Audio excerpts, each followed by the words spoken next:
వెళ్ళే దారిలోన ముళ్ళే రావు అంటే ఎలా మరి ఎలా మరి నిన్నే దాటుకుంటూ నువ్వే సాగిపోతూ పదా మరి అదే దరి జవాబులేని ప్రశ్నే ఉంటుందా మనస్సుతోటి అడిగే మనసుంటే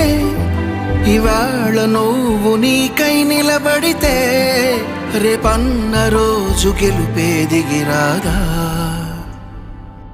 ఒక నవ్వుతో మొదలెడదాం రోజుని